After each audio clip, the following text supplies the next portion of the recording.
Bismillahirrahmanirrahim. Assalamualaikum warahmatullahi wabarakatuh. Selamat pagi anak-anakku semua. Alhamdulillah hari ini kita berada pada bulan suci Ramadan. Insya Allah kita masih bisa menjalankan puasa ini dengan sehat dan bisa tetap fokus dalam pembelajaran yang ada di sekolah. Nah, sekarang kita bertemu lagi ya, sudah sekian lama kita tidak bertemu di materi Ibu. Materi simulasi dan komunikasi digital. Nah, di materi ini Ibu akan membahas beberapa kompetensi dasar.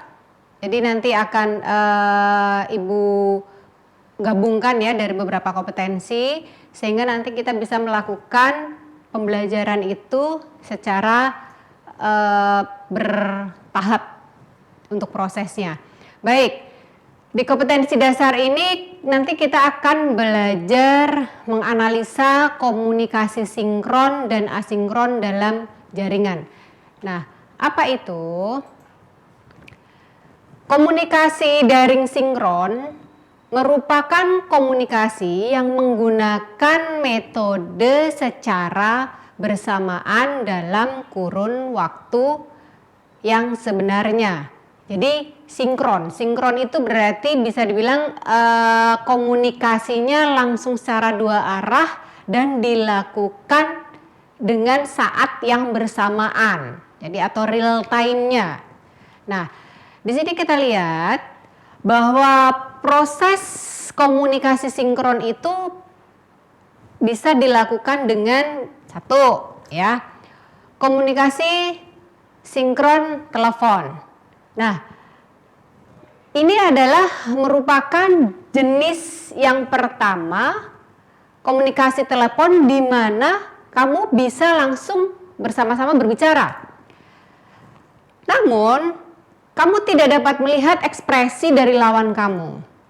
Nah, di sini kamu mungkin bisa merasakan ekspresi karena menelpon ya, jadi bisa merasakan ekspresi dari lawan, intonasi bicaranya, tetapi tentunya kurang lengkap karena tidak bisa melihat atau menatap wajah dari yang kalian ajak bicara. Berbeda dengan konsep video call. Jadi kalau telepon karena memang kita lebih pada mendengar ya, jadi komunikasi secara langsung tetapi dengan proses mendengar.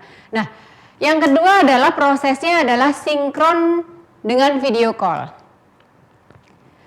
Jenis komunikasi ini memudahkan kamu untuk saling melihat ekspresi satu dengan lain jarak jauh. Jadi dan di sini kamu bisa juga secara langsung bertukar kabar dengan berbicara tanpa melalui tulisan atau chat. Jadi karena video call ya kita ibarat kata seperti tatap muka tetapi memang dimediai oleh handphone seperti itu ya. Jadi bisa seperti komunikasi secara langsung. Nah, contoh yang berikutnya adalah komunikasi sinkron chat. Nah, komunikasi ini menggunakan aplikasi seperti SMS, Line, chatting, Facebook. Itu kan ada messengernya ya, ada message-nya chat atau WhatsApp dan sebagainya. Nah, tentu ini adalah memiliki suatu komunikasi yang simple. Karena komunikasi ini, tetapi komunikasi ini memiliki kelemahan. Ya ini tidak dapat melihat ekspresi dari lawan juga, tapi lebih pada tulisan. Kalau telepon kita memang komunikasinya menggunakan komunikasi dengan bicara ya. Kalau chat kita lebih pada ke tulisan. Memang berbeda sarananya atau ibaratnya dengan cara perlakuannya ini berbeda di situ. Nah baiklah. Yang berikutnya adalah kita akan membahas yang disebut dengan komunikasi asinkron. Apa itu komunikasi asinkron? Komunikasi asinkron adalah komunikasi yang dilakukan secara daring dalam waktu berbeda. Adapun kegunaannya dari komunikasi jenis ini hampir sama dengan sinkron, yakni bertukar informasi namun tentu caranya berbeda. Nah, karena asinkron ini konsepnya adalah kenapa dibilang komunikasinya itu dengan kurun waktu berbeda? Karena memang tidak dilakukan secara bisa dibilang real time saat itu juga. Nah, contoh sederhananya dalam komunikasi ini ketika kamu mengirim pesan ya. Namun orang yang kamu kirim itu membukanya tidak saat itu juga, namun bisa dibuka di waktu berikutnya. Nah, contohnya adalah email atau forum gitu ya, atau rekaman simulasi visual. Misalkan kita merekam dulu, terus diberikannya berikutnya. Nah, itu adalah sesuatu contoh yang disebut dengan komunikasi asinkron. Nah, itu tadi adalah pembahasan singkat yang berkaitan dengan komunikasi sinkron dan asinkron. Jadi pada dasarnya kalau kita membahas sinkron, ingat ya, kalau sinkron kita pada waktu yang bersamaan, dan kalau asinkron itu tidak dengan waktu yang bersamaan. Nah, kita lanjutkan dengan pembahasan bagaimana menganalisis fitur perangkat lunak pembelajaran kolaboratif daring ya. Nah, apa itu? Pembahasan ini bisa disebut dengan pembahasan yang dibilang kelas maya atau cyber class atau virtual class. Nah, seperti ini pada kurun waktu pandemi ini yang kita lakukan adalah proses kelas maya atau pembelajaran jarak jauh yang menggunakan konsep, misalkan kalau di sekolah kita belajar dengan melihat YouTube yang memang difasilitasi oleh sekolah.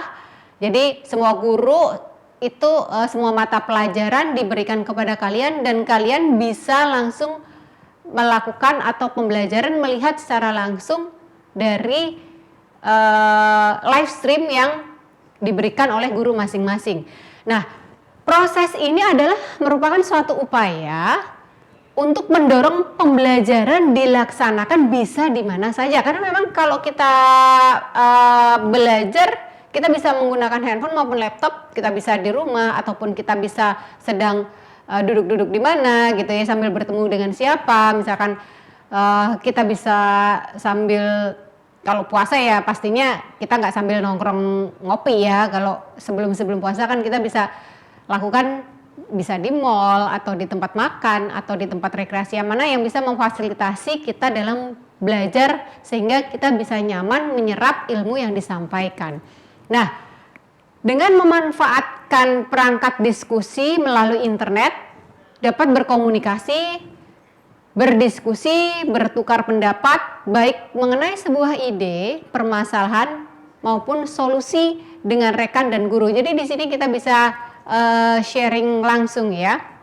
Nah, peluang pengembangan konten digital dapat terus-menerus dikembangkan sehingga dapat memperkaya pembelajaran dalam kelas konvensional. Jadi ini kita sebetulnya materi yang Ibu sampaikan ini sudah kita praktekkan dalam sehari-hari kurun waktu di masa pandemi ini.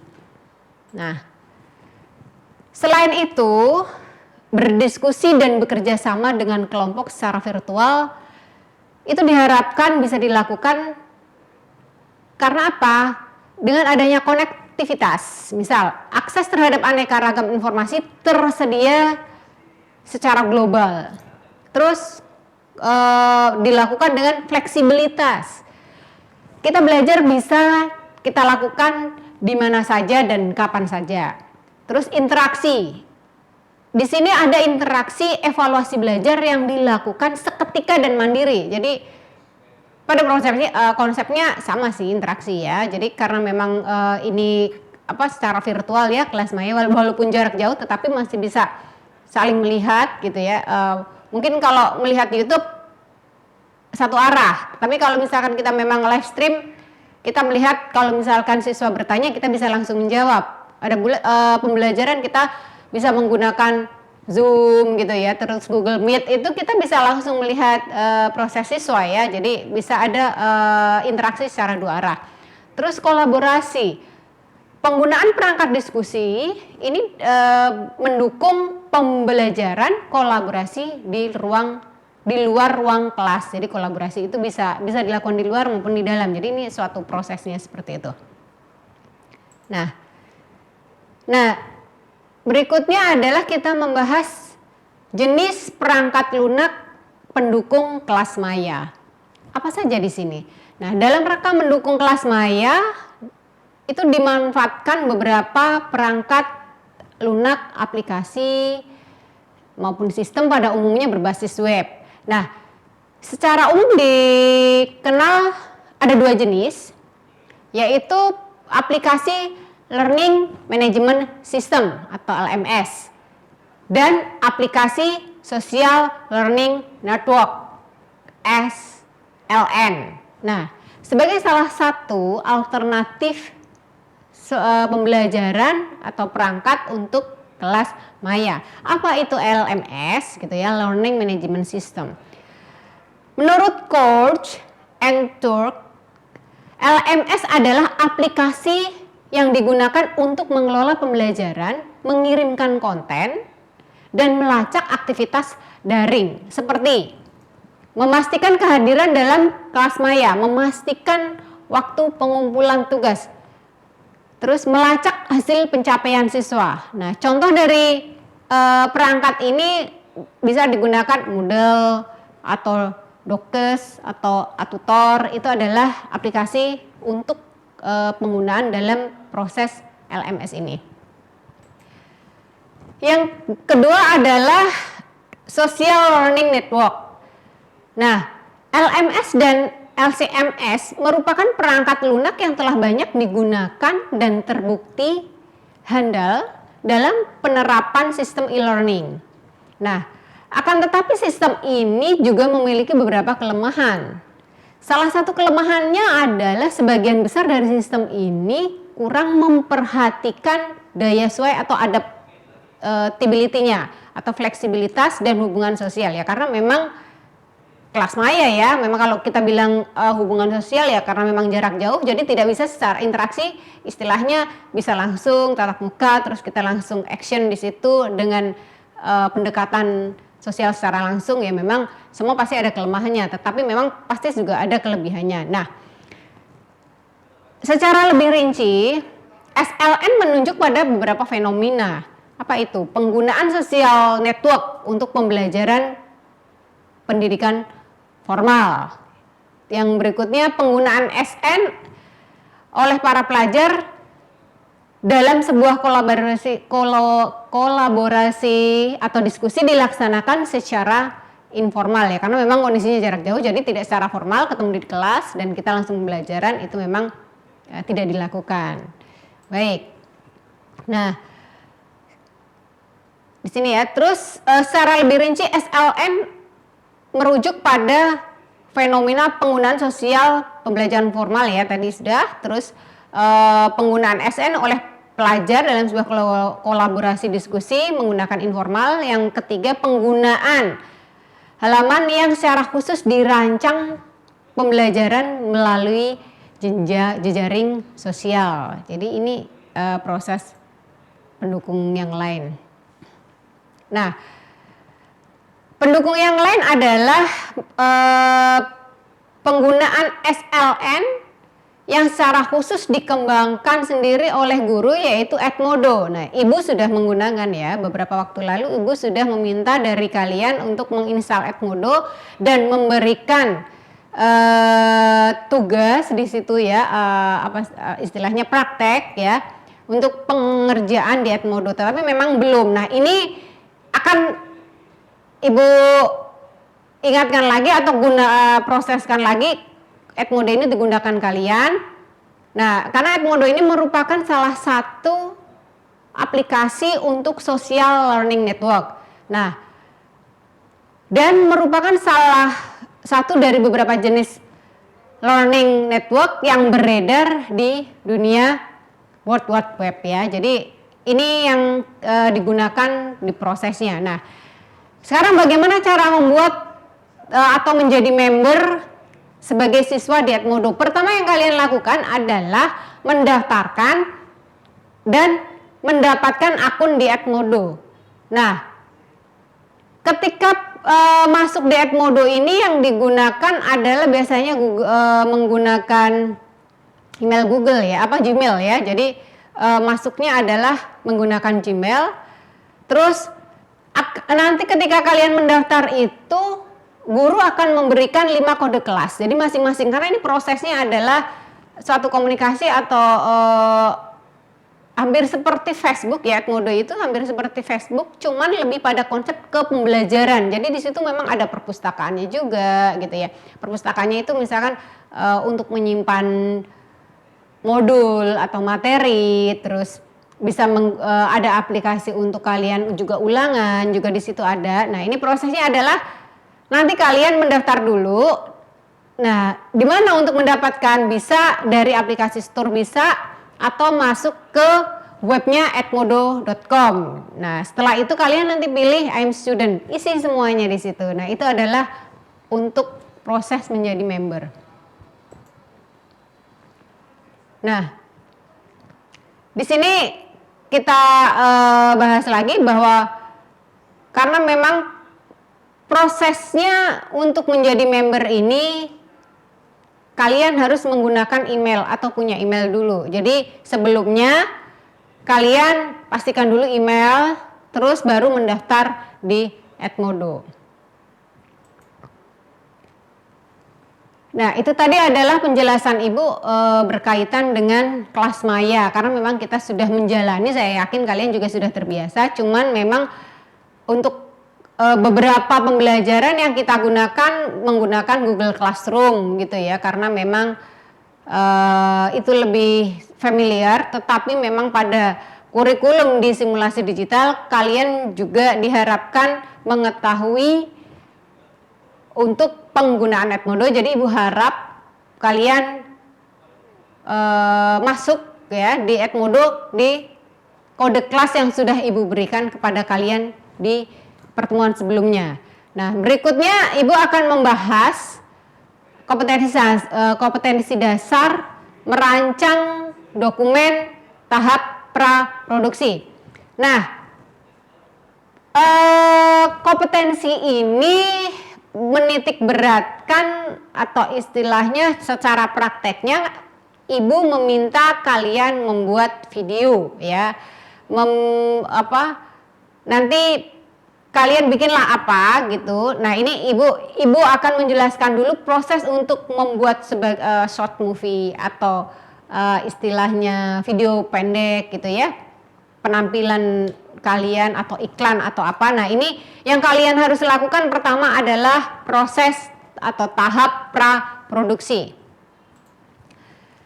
Nah dalam merancang dokumen tahap praproduksi itu adalah pembelajaran presentasi video, merupakan upaya pembekalan keterampilan bagi Anda untuk mengkomunikasikan gagasan melalui bentuk video. Jadi kalian membuat video itu dengan berpikir dulu, tampilkan gagasan ide kalian dalam bentuk gambar gitu ya, ekspresi. Nah pada dasarnya presentasi video ini terdiri atas kegiatan pembelajaran. Yang pertama adalah video proses yang pengambilan gambarnya dilakukan dengan kamera video. Jadi pengambilan gambarnya kalian gunakan kamera video, baik yang terpasang pada telepon genggam atau handphone dan perangkat gadget lainnya, maupun kamera khusus untuk perekaman video atau termasuk camcorder gitu ya. Jadi silakan nanti Ibu harap ini nanti proyek kalian ya di semester genap, kalian membuat video tentang boleh nanti iklan atau kegiatan kalian sehari-hari di lingkungan kalian. Nah, yang kedua adalah screen recording. Proses pengambilan gambarnya menggunakan lensa yang terpasang pada laptop atau webcam yang sengaja dipasang pada rekaman gambar. Nah, ini adalah proses tahapnya. Jadi kalian pikirkan dulu prosesnya, idenya, setelah itu nanti akan kita lanjutkan ke tahap berikutnya. Nah, sekarang kita bahas untuk proses pembuatan videonya. Baik, jenis presentasi video berdasarkan tujuan pembuatannya, video dapat diperuntukkan menjadi 5 atau digolongkan menjadi 5. Misalkan pertama adalah video berupa cerita. Apa itu yang dimaksud dengan video berupa cerita? Jadi video ini yang memaparkan tentang suatu cerita yang kalian berikan dan tunjukkan di situ. Yang kedua, dokumenter.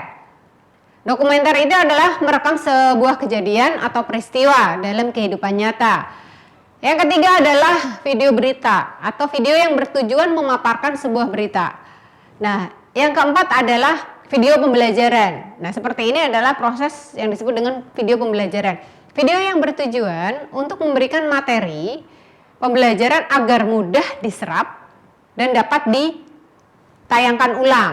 Nah, yang kelima adalah video presentasi, video yang mengkomunikasikan ide atau gagasan, atau biar kalian tertarik, itu adalah proses video presentasi. Karena memang proses presentasi berarti kita memberikan ide, gagasan, memberikan penjelasan kepada kalian sehingga kalian memahami dan tertarik.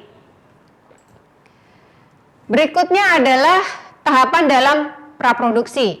Pertama yang harus dilakukan apa? Yaitu menganalisis ide cerita atau tentukan dulu ide ceritanya. Setelah itu bikin naskah skenarionya, prosesnya. Yang ketiga rekrut krunya. Yang keempat susun jadwal dan budgetingnya ketika untuk membuat video itu disusun dan budgetnya seperti apa. Terus yang kelima hunting lokasi atau mencari lokasi untuk pembuatan video sesuai dengan ide yang kalian bikin tadi. Yang keenam adalah menyiapkan kostum atau sarana yang dipakai oleh para pemain dan properti yang akan digunakan. Ketujuh, siapkan peralatan. Kedelapan, casting pemainnya sesuai dengan skenario yang sudah dibikin. Terus si pemain akan menjadi siapa. Nah, itu kita lakukan pada proses casting. Nah, hampir sama ya, proses presentasi video tadi bisa dibedakan menjadi cerita, dokumenter, berita, pembelajaran, dan presentasi untuk proses presentasi videonya. Nah, berikutnya setelah tahap praproduksi kita masuk pada tahap produksinya atau video atau membuat animasinya dan musik digitalnya. Nah, pada tahap produksi ini, produksi video presentasi adalah tahap kedua dalam pembuatan video presentasi. Tahap ini merealisasikan tahapan dari praproduksi, di mana storyboard. Storyboard itu adalah langkah-langkahnya ya, maksudnya kronologisnya untuk pembuatan video itu. Jadi pertama apa? Oh ini skenarionya itu disebut dengan storyboard. Karena kenapa dibilang storyboard? Karena ceritanya itu taruh di papan, jadi bisa para pemain semuanya juga, para kru juga melihat, oh habis ini yang dilakukan. Nah, itu adalah kita bisa melihat dari storyboard yang sudah dirancang, yang akan dibuat sedemikian rupa untuk bantuan perangkat tertentu. Nah, perangkat yang dibutuhkan pada tahap produksi video ini adalah pertama kamera, terus lighting, terus mikrofon, dan voice recorder. Ini adalah proses untuk, karena proses ya, jadi kan proses perekamannya ya, jadi itu adalah peralatan yang dibutuhkan dan digunakan. Nah, setelah itu disiapkan semua, maka lakukan proses pasca produksi. Apa ini proses pasca produksi di sini? Nah, pasca produksi merupakan tahap akhir setelah melakukan pra dan produksi. Nah, di tahap ini semua itu ya, itu akan menghasilkan video dan animasi yang bagus. Sebelum dipublikasikan itu diedit dulu. Jadi yang dimaksud dengan pasca produksi adalah bisa dibilang adalah proses memastikan bahwa yang sudah kita ambil gambarnya dari mulai tahap praproduksi, terus produksi, menyiapkan segalanya, terus merekam. Nah, ini kita lakukan proses dengan mengatur ulang video, yaitu menambahkan atau menghapus klip yang tidak terpakai gitu ya. Atau bisa dibilang menerapkan koreksi warna, yaitu mengatur filter warna agar menghasilkan kesan gitu ya, gambar sesuai alur cerita video. Terus membuat transisi, yaitu transisi itu adalah pemenggalan gitu ya, yaitu mengatur penggantian video dari adegan ke adegan berikutnya. Nah ini editing, bisa dibilang masuk pada proses editing atau di proses pasca produksi. Nah untuk proses editing, beberapa aplikasi yang bisa kalian gunakan ada Filmorago, terus ada Adobe Premiere, Clip, terus Video Show bisa, terus Power Director, KineMaster, Quick, Viva Video, Funimate. Nah nanti kalian ibu minta membuat video ya, boleh iklan tentang diri kalian. Jadi prosesnya adalah lakukan juga editingnya gitu ya. Jadi pemenggalan gambar by gambar kalian juga lakukan, bisa juga disisipkan dengan musik, bisa juga di beberapa aplikasi itu bisa dilakukan. Jadi saya yakin ibu lihat juga kayak misalkan TikTok juga, tapi bukan TikTok ya, konsepnya bukan TikTok nih ya. Jadi konsepnya membuat harus ada ide ceritanya dulu. Ide ceritanya apa? Misalkan kegiatan di rumah selama bulan puasa atau kegiatan selama pandemi, apa yang kalian lakukan. Nah ini durasinya kurang lebih 1 menit saja biar bisa nanti dikirimnya di Edmodo. Jadi ini adalah project kalian untuk semester genap ini. Jadi demikian ya anak-anak. Jadi materi ibu cukupkan sampai di sini. Nanti kita bisa teruskan. Kalian bisa bertanya langsung ke ibu apabila masih kurang jelas. Terima kasih, salam sehat, selamat berpuasa, lancar selalu. Wassalamualaikum warahmatullahi wabarakatuh.